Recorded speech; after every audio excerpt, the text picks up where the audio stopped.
எல்லாம் நல்ல இறைவனுடைய பெருங்கருணையினாலே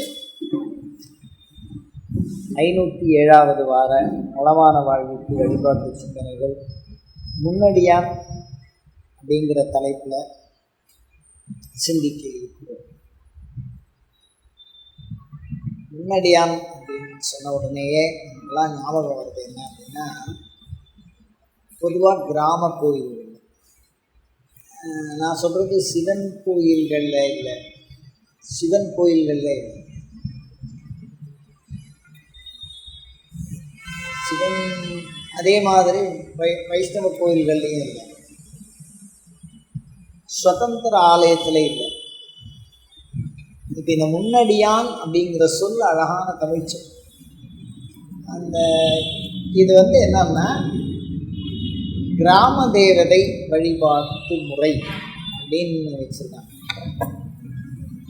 இந்த கிராம தேவதை வழிபாடு செம்மையான சமயங்கள் தோன்றுவதற்கு முன்னமையே தோன்றியது அப்படின்னு தான் நம்ம சொல்லுவோம்.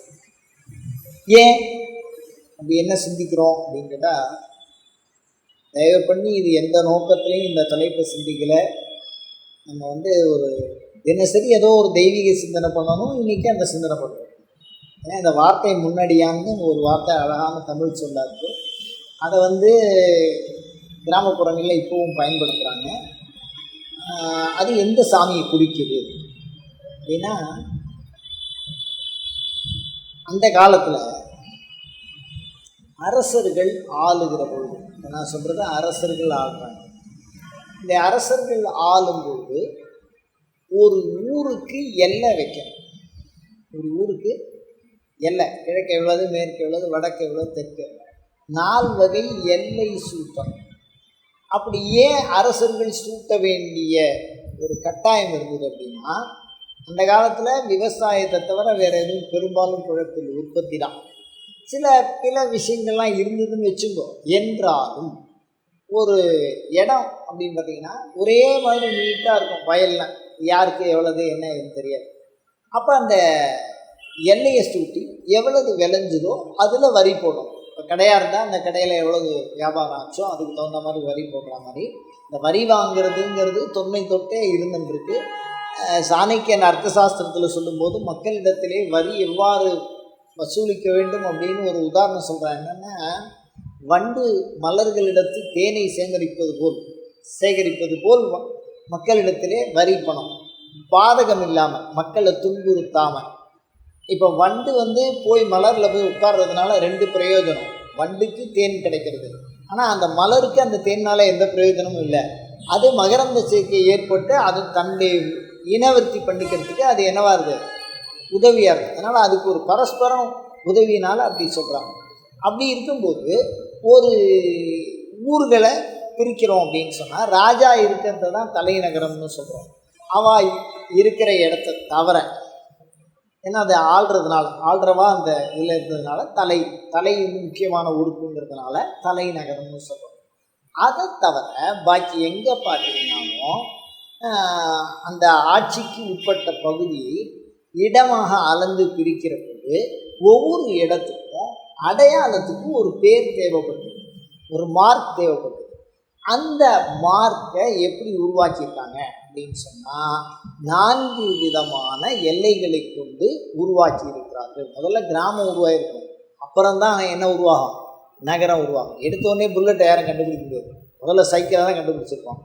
அதுக்கப்புறம் மிதிக்கிறது கொஞ்சம் கஷ்டப்படுறது, சரி ஒரு மிஷின் அதில் ஃபிட் பண்ணுவோம் அப்படின்னு அதனால் எது முதல்ல வந்தது அப்படின்னு சொன்னால், இந்த கிராம வழிபாடு தான் முதல்ல வந்தது. அதுக்கப்புறம் தான் செம்மைப்படுத்தப்பட்ட மதங்கள் பின்னாடி என்ன உருவாருது.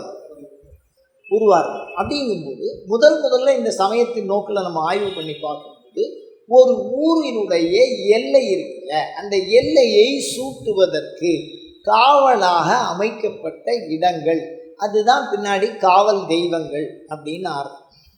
இந்த 4 வகை எல்லை. இந்த எல்லையினுடைய சிறப்பு என்ன அப்படின்னு கேட்டிங்கன்னா, எதிரி தாக்கினா முதல்ல இந்த எல்லையை தான் தப்பு. இது பக்கத்து நாட்டுக்காரன் நம்மளை தாக்குறான் அப்படின்னா என்னது, இந்த எல்லையில் தான் தாண்டி வாசலில் இருந்து தானே உள்ளே வரும்.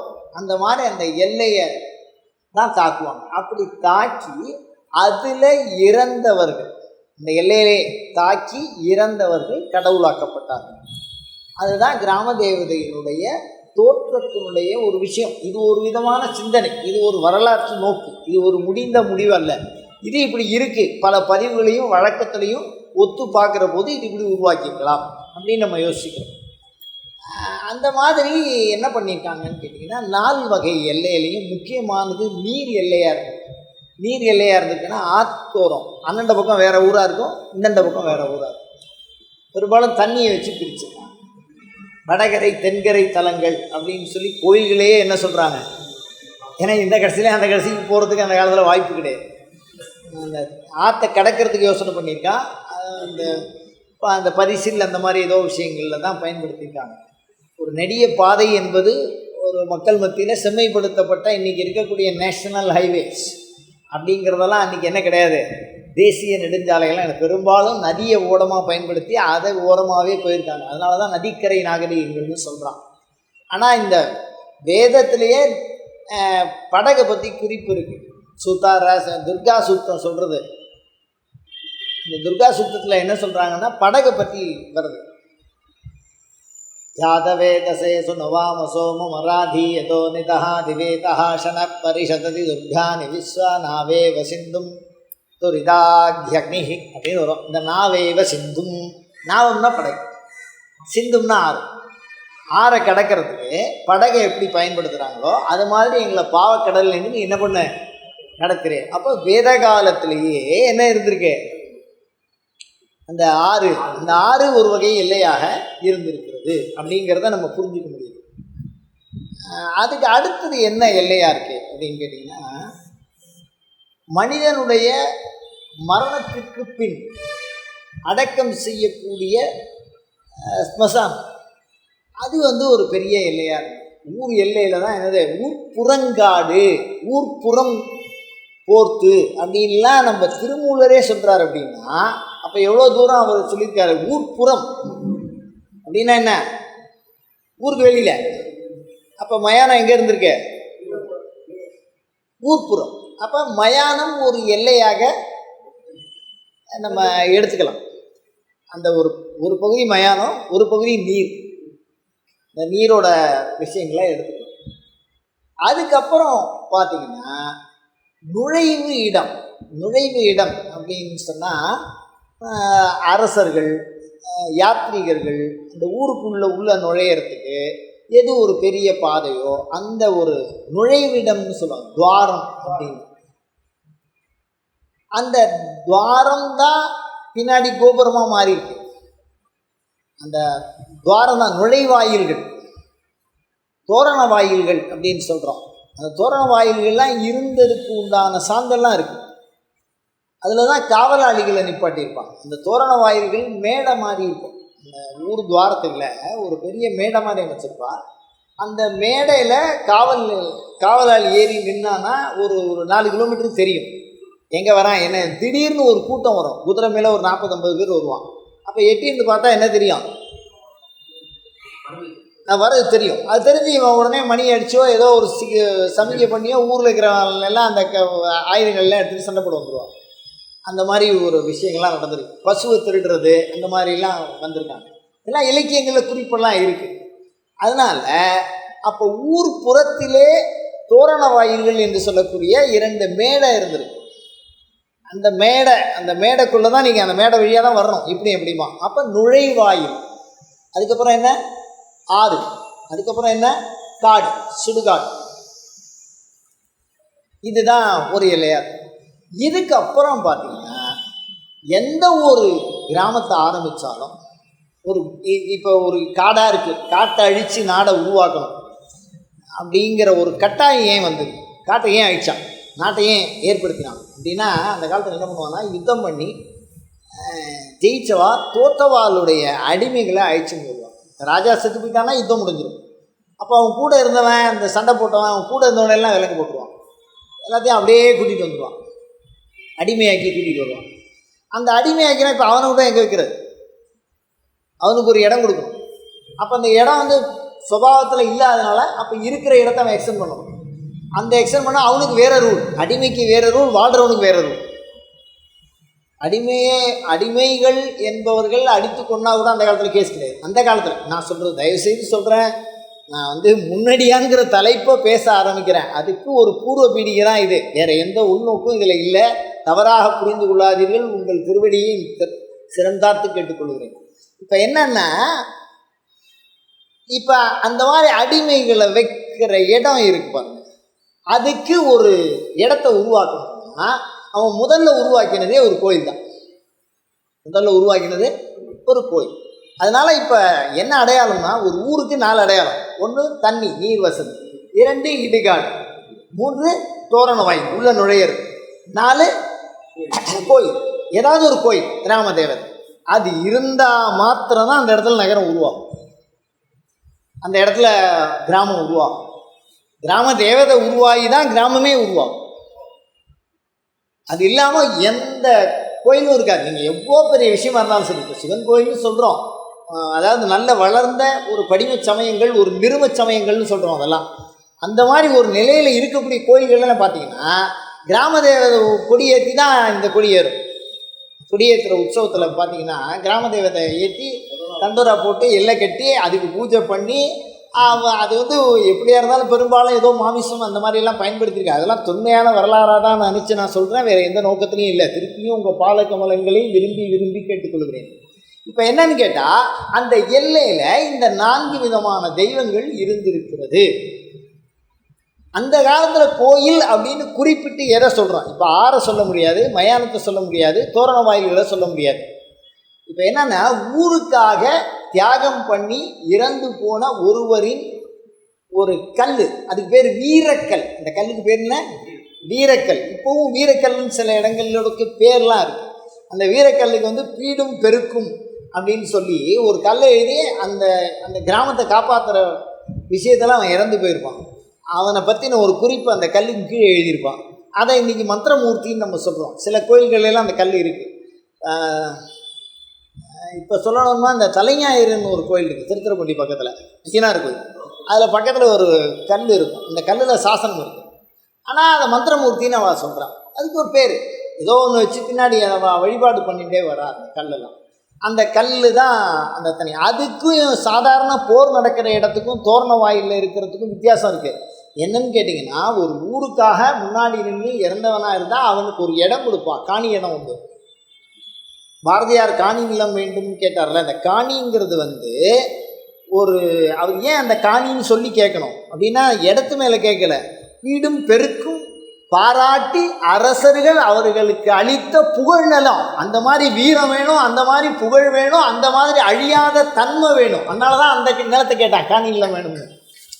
பாரதியார் தமிழ் ஒன்றும் சாதாரணமான விஷயம் இல்லை. பிரம்மசூத்திரத்தையே குயில் பாட்டுன்னு எழுதியிருக்காரு. பிரம்மசூத்திர பாஷ்யத்தை குயில் பாட்டுன்னு எழுதிட்டு இருக்காரு. பார்க்குறது குயில் பாட்டு அப்படின்னு தான் நமக்கு புரியும். ஆனால் பிரம்மசூத்திர பாஷ்யம் படிச்சுட்டு நீங்கள் அதை படிச்சிடல, உங்களுக்கு அந்த குயில் பாட்டு இவ்வளோ ஆழமான கருத்தை சொல்கிறதா பாரதியார் இவ்வளோ பெரிய பிரம்மஞானியான்னு தெரியும். அதில் சொல்லியிருப்பார் காணி நிலம். இது காணி நிலம்னா வெறும் இடம் கேட்கல, காணி நிலம் கால் தோண்டு அப்படி வச்சுங்களேன். ஒரு குறைவான நிலத்தை எனக்கு குடும்ப சாமிகிட்ட கேட்கல. புரியுதா உங்களுக்கு? அந்த காணி நிலம் அரசால் கொடுக்கப்பட்டது. எதுக்காக? தியாகத்துக்காக கொடுக்கப்பட்டது. எப்படிப்பட்டது? புகழோடு கூடியதாக கொடுக்கப்பட்டது, வீரத்திற்காக கொடுக்கப்பட்டது, தியாகத்திற்காக கொடுக்கப்பட்டது, மக்களால் கடவுளால் மதிக்கப்படுகிற ஒரு பண்பு. அதுதான் காணி நிலம். அந்த மாதிரி வாங்கினவனுக்கு தான் முதல் கோயில். அதுதான் கோயில் வழிபாடுன்னு சொன்னால் இந்த முன்னாடியானுக்கு தான் முதல் கோயிலே. இது கோயில் தான். அதுதான் நம்மளை மாதிரி வாழ்ந்தவன் ஊருக்காக தியாகம் பண்ணி அவனுடைய ஆத்மா பிரிஞ்சு போனதா மக்கள் நன்றி பாராட்டுகிற விஷயத்தில் அவனுக்கு ஒரு கல்லை வச்சு ஒரு கோயில் இருக்கு. இப்போ என்ன தெரிஞ்சு போச்சுன்னா, இந்த 4 பக்கமும் 4 இருக்கா, இப்போது 4 எல்லை இருக்கா. இந்த மயானத்தில் பெரும்பாலும் பார்த்தீங்கன்னா இந்த ஹரிச்சந்திரன் அப்படின்னு ஒரு சிலை வச்சுருப்பான். அதான் எல்லை, மயானம் இருக்குதுன்னு தெரிஞ்சுக்கிறதுக்கு அதான் இடம். இந்த ஆத்தங்கரை ஓரத்தில் பார்த்தீங்கன்னா பெரும்பாலும் அம்மன் கோயில், கங்கை அம்மன், மாரியம்மன், காளியம்மன், இது ஏதோ ஒரு பிடாரி அம்மன், கொண்டை வந்தால் பிடாரி, ஊர் பிடாரியை விரட்டித்தான் அப்படின்னு ஒரு பழமொழி சொல்லுவா. அதெல்லாம் உண்மை. காரணம் என்னென்னா, இப்போ உள்ள கவிதையை விட, முறையான வாக்கியத்தை விட பிசி அப்படின்னு தொல்காப்பியத்தில் சொல்கிறார். அது ஒரு சில பழமொழி வகைகளை பற்றி பேசுகிறார். அந்த அதாவது செய்யுளுக்கு இலக்கணம் வகுறதுக்கு முன்னாடியே, செய்யுள் ஈட்ட சொல்லுக்கு போகிறதுக்கு முன்னாடியே இதெல்லாம் நம்ம கொண்டு வரதுக்கு முன்னாடி வழக்கில் இருந்திருக்குங்கிறார் அவர். அந்த மாதிரி சொற்களில் சொல்லும்போது மிக அழகாக ஒரு வார்த்தையை சொல்லியிருப்பார். ஏன் இதை சொல்கிறேன்? இப்பொழுதைக்கு இந்த 4 பக்க எல்லை சூற்றத்துக்காக சொல்கிறேன். நீர்க்கடவுள்களை வணங்கினார். அதான் வண்ணன். இந்த வண்ணன்கிறது யாருன்னா, இப்போ வரைக்கும் புண்ணியாவதனம் இறந்தா பிறந்தா வீட்டில் கூப்பிட்டு கூட ஐயர் புண்ணியாவதனம் அப்படின்னு சொல்லுவாங்க. அதில் என்ன பண்ணுவாங்க? வருணனை தான் கும்பிட்றாங்க, வண்ணனை தான் கும்பிட்றாங்க. நீர்க்கடவுள், நீர் தேவதை, நதி தேவதை, எல்லாத்துக்கும் ஒரே ஒரு புருஷ தேவதை அவர் தான். கங்கா புஷ்கர நர்மதாஜ யமுனா கோதாவரி கோமதி நர்மதே சிந்து காவேரி ஜலேஸ்மின் சந்நிதி போவான்னு அதை தான் ஆரம்பிப்பான். எல்லா நதிகளுடைய பேர். அந்த நதிகளை ஆணாவும் வர்ணிச்சிருக்கான், பெண்ணாவும் வர்ணிச்சிருக்கான். கடல் தேவதை, அதனால தான் வண்ணன்னு சொல்கிறான். ஏன் வண்ணன்னு கடலுக்கு போய் வர்ணன்னு பேர் வச்சான்? வண்ணன் அழகான தமிழ் சொல். என்ன அப்படின்னா, தண்ணிக்கு வண்ணம் கிடையாது, அது மேலே இருக்க நீலவானின் வண்ணத்தை தான் பெற்றிருக்கிறது. அதனால் நீலவானின் வண்ணத்தினாலே வண்ணன் என்று பெயர் சொல். இவ்வளோ அழகாக கடலுக்கு பேர் வச்சுருக்காங்க. பெரிய வழிபாடு. நீர்க்குறியீடு. அந்த காலத்தில் கொடியை பாருங்களேன், நீர்க்குறியீடு. மீனை வச்சுருந்தான். கொடி என்னது? மீன். வாழ்வியல் ஆதாரம், மக்களுக்கு சாதாரண உணவு. இப்போ நீங்கள் செடியெல்லாம் வற்றி போச்சுன்னா எங்கே போவீங்க? எப்பொழுதும் வத்தாது கடல் உண்டி தான். அதுலேருந்து மீனை பிடிக்கிறான், பிடிச்சி சாப்பிட்றான். தயவு பண்ணி வேறு எதுவும் சிந்திக்காதீங்க. நான் இந்த திருப்பாத கமலங்களில் கேட்டுக்கிறேன். அடிப்படை உணவு. அதுக்கப்புறம் எதை கொடியாக்குறான் பாருங்க, வில்லு. தமிழன் கொடியாகிறோம் வில்லு. அந்த காலத்தில் வில்லு அம்பு எட்டி இருந்து அடிக்கிறது. எட்டி தூரத்தில் இருக்கிறவன எட்டி இருக்கும்போதே என்ன பண்ணுறது? வில்லு. அதை விட என்ன, ஊருக்குள்ளே புளியை அடித்து மாமிசம் அடித்து அப்படியே சாப்பிடுறது. இதெல்லாம் இல்லை குறியீடு, வீர குறியீடு. கொடியில் பார்த்தோம்னாலே புரியும். எதுக்கு இதை சொல்கிறேன் அப்படின்னா, இப்போ இந்த நதி தேவதைகளை வழிபாடு செய்தார்கள். அதை சப்த மாதர்கள்னு வச்சுக்கோ, சப்த நதின்னு வச்சுக்கோ, கன்னி வழிபாடுன்னு வச்சுக்கோ. பிடாரின் ஒண்டை வந்த பிடாரி ஊர் பிடாரியை விரட்டிட்டான்னு சொல்லுவான்ல. இந்த ஒண்டை வந்த பிடாரின்னா என்னன்னு கேட்டிங்கன்னா, எல்லையை கொஞ்சம் கொஞ்சமாக நகர்த்திகிட்டே போகிறோம். இந்த ஊர் பிடாரி அப்படின்னா அது ஒரு எல்லை. இந்த எல்லை தகராறு நடக்கும். வாக்கியா தகராறு, வரப்பு தகராறு. வரப்பு தகராறுக்கு வேலியை விட்டு செலவு பண்ணுவான்னு சொல்கிற வழக்கம். வரப்புங்கிறது ஒரு 3/4 அடி கொண்ட ஒரு வயல்களை பிரிப்பதற்கு உண்டான ஒரு விஷயம். அந்த வரப்பு என்னதுன்னு சொல்கிறதுக்கு வேலி நிலத்தை விற்று கேஸ் ஆடுவான். புரியுதா உங்களுக்கு? வரப்பு தகராறு அவ்வளோ பெரிய விஷயம். அதனால் ஒண்டை வந்த பிடாரி ஊர் வந்த பிடாரி அப்படின்னு சொல்கிற என்னென்னா, இந்த எல்லை, அந்த ஊர் எல்லை தள்ளிக்கிட்டே போகும். அந்த ராஜா அடித்து பிடிச்சி அந்த ஏரியாவை பிடிக்கும், அப்படியே தள்ளுறது. அது ஒண்டை வந்த பிடாரி. அவன் மெதுவாக அப்படியே உள்ளே உட்காந்துப்பான் ஓரத்தில். அதை யாரும் கண்டுக்க மாட்டான். அதுக்கப்புறம் இங்கே இருக்கிற தகவல்லாம் அங்கே போகும், அதுக்கப்புறம் அங்கே இருக்கிற தகவல் இங்கே போகும், அதுக்கப்புறம் இதை பிடிப்பான். அப்போ ஊர் பிடாரியை என்ன பண்ணுவான்? விரட்டும். இதுக்கு இன்னொரு பொருள் உண்டு. ஒண்டை வந்தது ஊர் வந்தது. ஊருன்னா வியாதி. ஒண்டை வந்த பிடாரி அப்படின்னா இந்த பீட அபகாரி, ஊரில் இருக்கிற பாவத்தை தான் வாங்கி கொண்டு மக்களுக்கு நன்மையை செய்வது. சாதாரணம் இல்லை, பீடாபகாரி. அந்த பீடான தமிழ் சொல்லு, தமிழ் சொல். இப்போ எதுக்கு இதை சொல்கிறேன் அப்படின்னா, இந்த கிராமத்தில் இந்த தேவதை இருக்கும், இந்த பிடாரி இருக்கும், அந்த ஹரிச்சந்திரன் அப்படிங்கிற சிலை இருக்கும்.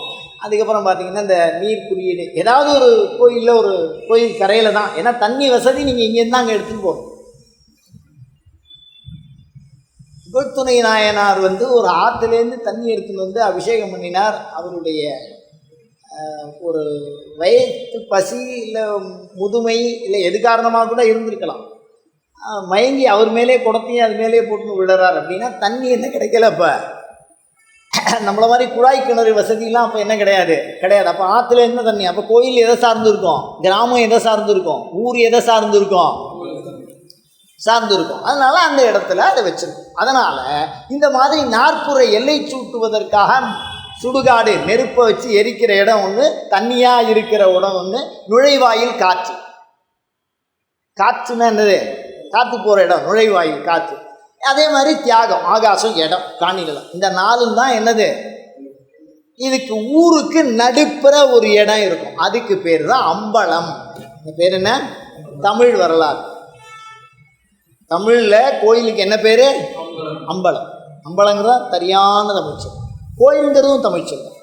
ஊருக்கு நடுப்பறை வச்சுருப்பான். இந்த ஊருக்கு நடுப்பறை இருக்கிறது என்னன்னு கேட்டிங்கன்னா, இந்த அம்பலம் தாழ்கூட்டுவாரை ஒரு மரம் தான் இருக்கும். அந்த இடத்துல எதுவாக இருந்தாலும் ஊரை ஒரு 10 நிமிஷத்தில் கூட்டிடலாம். அங்கே ஒரு மணியை அடித்தோம்னா என்னது கோயில்னா நம்மலாம் என்ன நினச்சிட்ருக்கோம், சைவத்தில் கோயில் அப்படின்னா என்ன அர்த்தம், சிதம்பரம்னு அர்த்தம்.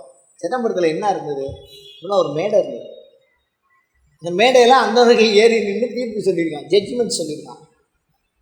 அதுக்கு ஒரு தேவதையை வணங்கியிருக்கான். அதுதான் சாமி, அதான் அம்பலம். தனியாக இல்லை, சபை.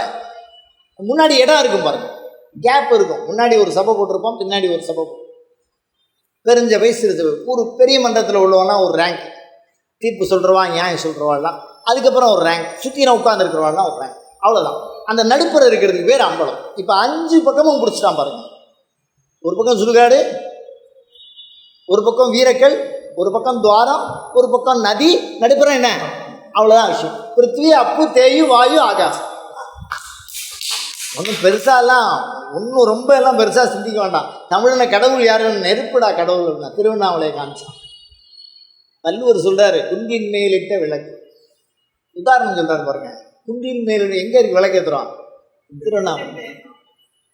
அப்படிதானே? அதே மாதிரி தண்ணி, அகிலாண்டேஸ்வரி ஜலம், நதி, ஏதோ ஒன்று சொல்கிறோம். அப்படிதானே? காற்று, திருக்கால வச்சு சொல்கிறோம். இதுதானே காற்று சாமி. அதுதான் அழகாக தமிழில் சொன்னான், காத்தாயின்னு பேர் சொன்னான். தமிழில் சொன்னான் காத்தாய். இந்த காற்று போயிடுச்சுன்னா ஒரு காற்றும் போயிடும், அவ்வளோதான், முடிஞ்சு போச்சுக்கார. அந்த காற்றுக்கு கடவுள் பிராண பிரதிஷ்டா அப்படின்னு வடமொழியில் அழகாக சொல்லுகிறார்கள். தெளிவான தமிழ் காத்தாயி. இன்னும் ஊர் பக்கம்லாம் காத்தாயின்னு சாமி, காத்தவராயன், இவெல்லாம் சாமி பேர். அழகான தமிழ் சொல். ஏன்னா இந்த முன்னடியான்ங்கிறத சொல்கிறேன். இதெல்லாம் தெரிஞ்சுனாதான் நீங்கள் முன்னடியான் அப்படிங்கிற பதத்துக்குள்ளேயே நீங்கள் வர முடியும். இந்த கோயில் 5லையுமே, இந்த அம்பலத்துலேயும் என்னது, இந்த அம்பலத்துலேயும், இந்த மயானத்துலேயும், அந்த நதிக்கரையிலையும், அங்கே வீரக்கல் நட்ட இடத்துலையும் எல்லாருக்குமே இந்த முன்னடியான் இருக்கும். எந்த முன்னடியான்? இந்த 5த்துலேயும் இந்த முன்னடியான்கிற சாமி இருக்கும். இந்த சாமி என்ன பண்ணும்? இப்போ அடுத்த சந்தேகம் பண்ணுறது, முன்னடியான்னா என்ன, இந்த சாமி என்ன பண்ணும் அப்படின்னு கேட்டிங்கன்னா, நீதி வழங்கும். இந்த சாமி நீதி வழங்கும். என்னன்னு கேட்டிங்கன்னா, யாராவது போய் ரொம்ப பெரிய பிரார்த்தனை எல்லாம் அது கிடையாது. ஆடு வெட்டுறேன், கோழி வெட்டுறேன், உபாபிஷேகம் பண்ணுறேன், அந்த மாதிரி விஷயங்கள்லாம் எதுவுமே கிடையாது. அந்த காலத்தில் ஒரே ஒரு விஷயந்தான், ஒரே ஒரு ஒரு வழக்கு, ஒரு சூடத்தை ஏற்றி வச்சு குரலை கொடுத்து ஆத்தா அப்படிமா, அவ்வளோதான், வேறு எதுவுமே கிடையாது. அதுதான் பிரார்த்தனை. அபிராமப்பட்டு சொல்கிறார், ஆத்தாலை எங்கள் அபிராமவல்லி, அந்த வார்த்தையை அவர் பயன்படுத்துகிறார். தெளிவான தமிழறிஞர், வடமொழி எல்லாம் தெரிஞ்ச ஞானி.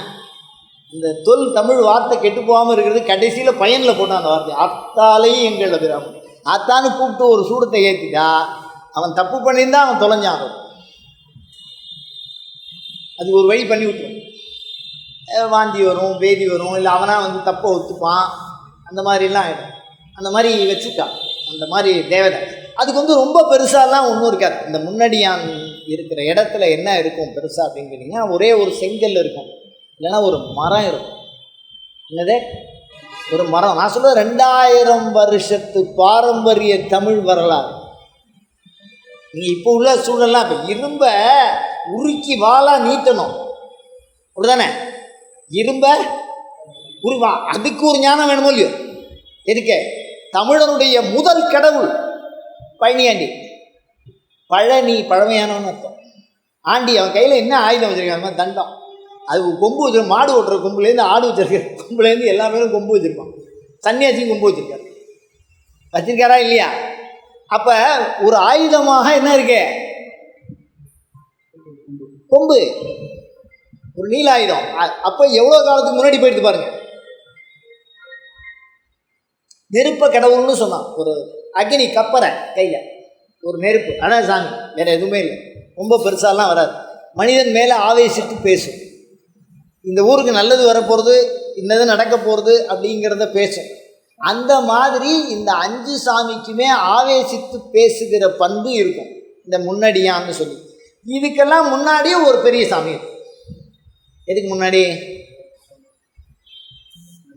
ஆமாம், இது ஒன்று மரமாக இருக்கும், ஒன்று செங்கல்லாக இருக்கும், ஒன்று ஆயுதமாக இருக்கும். பிற்காலத்தில் இந்த ஆயுத வழிபாடும் இருக்கும். கொலைக்கருவிகளை வால்கோல் நால்கோல்லாம் சொல்கிறான். இந்த ஒரு ஆயுதம் வச்சுருப்பான்,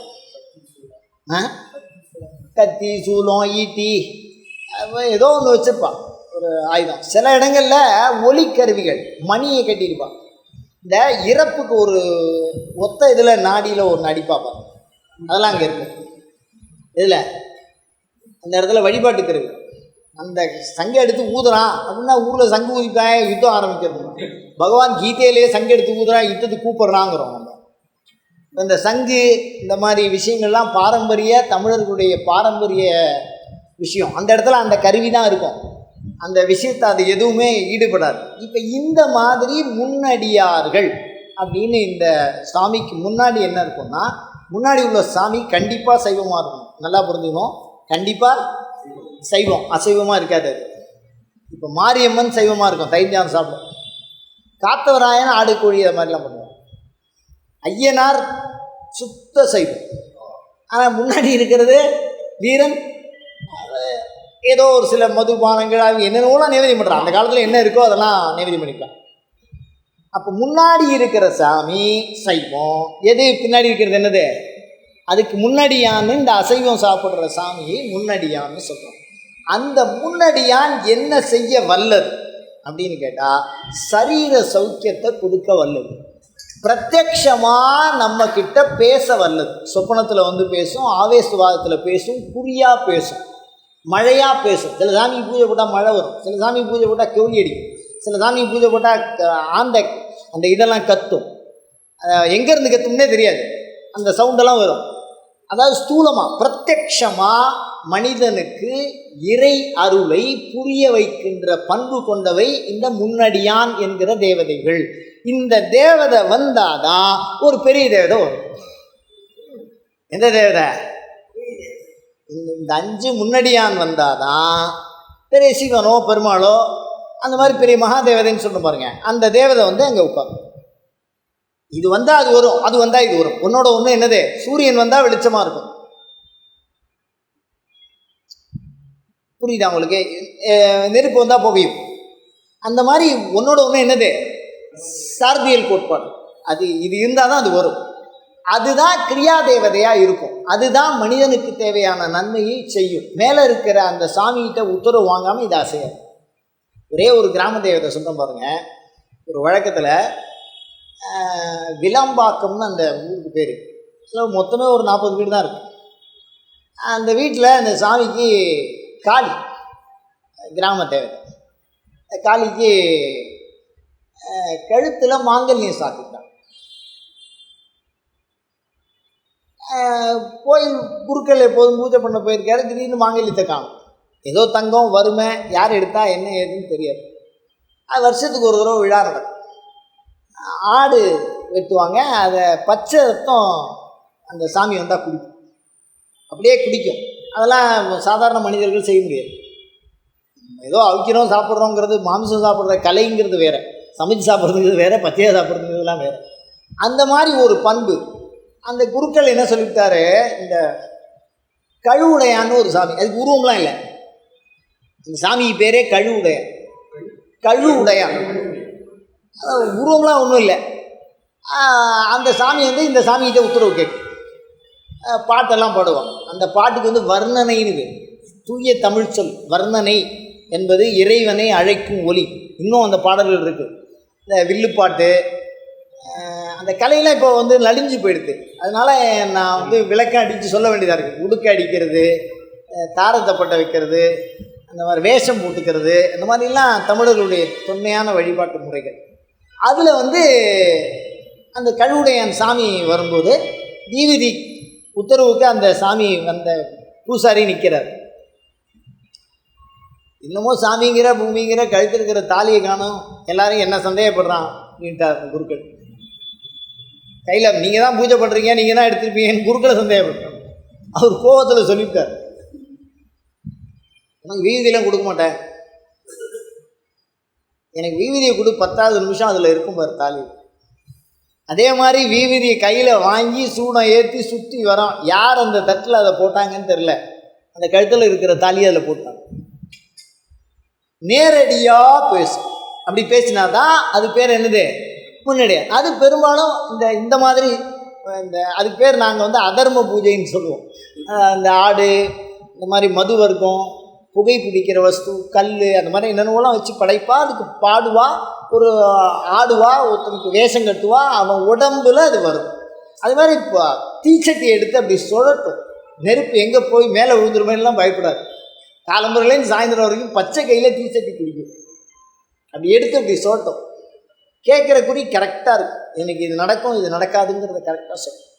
அந்த மாதிரி ஒரு பண்புடைய தேவதைகள் அனைத்தும் முன்னடியான் என அறிந்து கொள்ள வேண்டியது. அயம் தர்மஹா உத்தரோத்தராபிவிருத்தி ரஸ்து. அடுத்த வார சிந்தனையாக யாமம் வைரவர் பொழுது. அயம் தர்மஹா உத்தரோத்தராபிவிருத்தி ரஸ்து.